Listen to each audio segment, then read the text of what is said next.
안녕하세요. 소마 51일입니다. 소마 51일 리뷰가 다룰 두 번째 영화.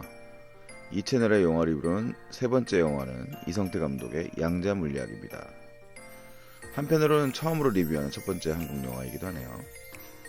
전 이 영화가 이성태 감독의 장편 데뷔작인 줄 알았습니다만 이미 이성태 감독은 마동석과 최민호가 주연했던 2016년작 두 남자를 장편 영화 데뷔작으로 공개한 바가 있습니다.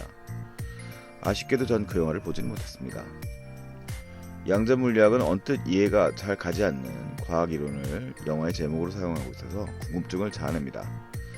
하지만 양자물리학이라고 하는 그 이론 자체는 사실 영화에서 그렇게 중요한 문제는 아닌 것 같습니다. 양자물리학은 이 영화의 주인공 이찬호의 일종의 허세어묵이라고 말할 수 있을 것 같습니다. 그가 상대방을 현혹하는 언어적 도구인 거죠. 물론 서로 통하는 파동이 있다거나 생각하는 것이 현실이 된다는 정도의 대사들은 가끔씩 등장하는 이 영화의 우연적 또는 기적적인 상황에 영화적 설명을 하는데 기여를 하기도 합니다.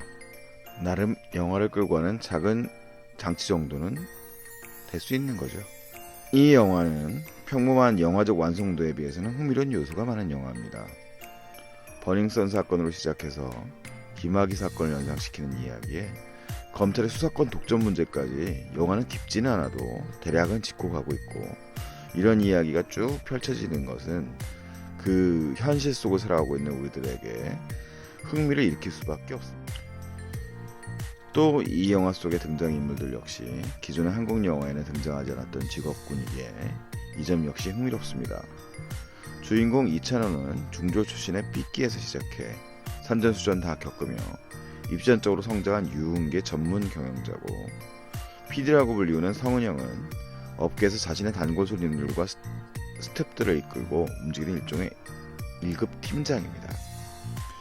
유흥업 종사자이긴 하지만 사실은 평범한 사람들인 거죠. 물론 경찰도 등장합니다. 하지만 강직한 수사관 박기현은 영화 속에 어떤 위기를 겪게 되면서 중반부 이후에는 큰 활약을 못하는 인물이죠. 각종 비리와 범죄를 덮으려는 권력, 그리고 이에 맞선 평범한 사람들의 이야기는 익숙한 구도이긴 하지만 늘 흥미로운 서스펜스를 선사합니다.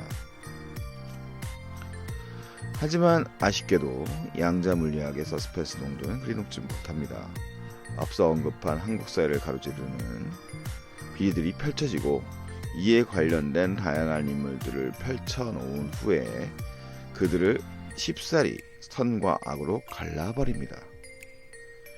이 영화의 전체적인 톤은 매우 가볍습니다.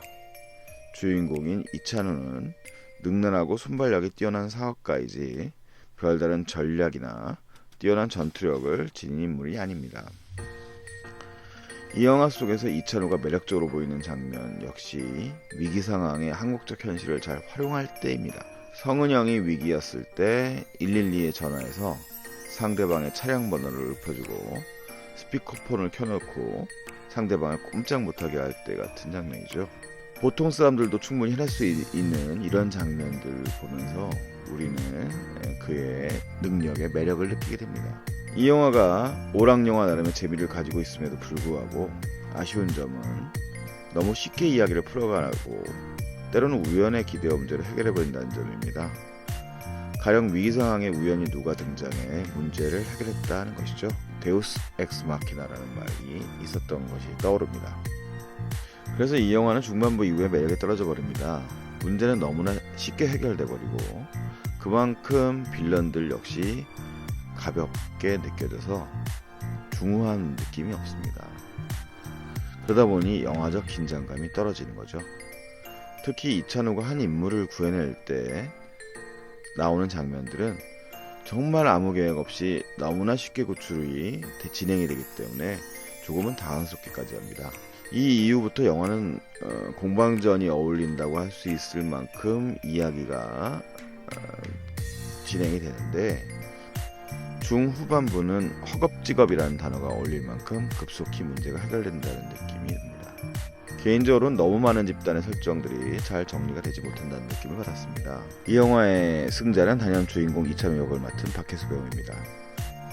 슬기로운 감방세월이라는 드라마의 주인공으로 이름을 알렸던 것으로 알고 있습니다만 개인적으로는 넷플릭스에 있는 이지훈 주연의 옴니버스물 페르소나의 두 번째 에피소드, 임피선 감독이 연출한 썩지 않게 아주 오래에서 본 것이 첫 인상입니다. 그 작품에서 그렇게 인상적이라는 느낌을 받지 못했습니다만 첫 주연이 분명한 이 영화에서는 경박스럽고 또 순발력이 뛰어나고 하지만 한편으로 사랑스럽기도 한 이찬호 역할을 아주 잘 해냈다고 생각합니다. 입에 잘 붙지도 않을 양자 물리학의 이름들을 들먹거리면서 상대방을 현혹하고 그러면서도 동시에 또 선한 기운을 뿜어낸다는 것은 그리 쉽지 않은 일일 텐데요. 반면 이제 성은영 역할을 한 서예지 배우는 아쉬움을 느낄 것 같습니다. 배우 연기보다는 각본상의 문제인데요. 이 영화의 한 스토리의 한 축을 담당하고 있는 역할입니다만 이 캐릭터의 행동 요인들이 각본상에서 충분히 설명되었다고 보기는 어려울 것 같습니다. 아마도 영화 속에서 가장 비중이 큰 인물 중에 한 명이면서도 설명이 제일 부족한 인물이 아닐까 싶습니다. 양자 물리학은 부담없는 상업 오락물을 찾는 관객들에게는 꽤 볼만한 영화입니다. 따지고 보면 거대한 악에 맞서는 평범한 사람들의 이야기지만 문제를 다루는 강도가 그리 높지 않고 영화적인 톤 역시 가볍고 경쾌하기 때문입니다. 하지만 다소 진지한 관객들에게는 각본상의 허점이라든가 캐릭터의 깊이감에서 아쉬움을 느낄 것 같습니다. 이상까지 양자 물리학의 리뷰였습니다. 그럼 다음 영상에서 만나 뵙겠습니다. 그 이빨 많이 그리울 거야. 상황은 언제든지 변하게 돼 있어요.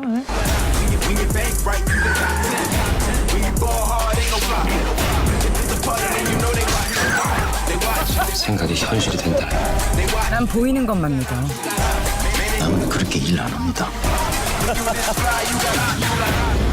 팁의 속담에 이런 말이 있어요. 걱정을 해서 걱정이 없어지면 걱정이 없겠네.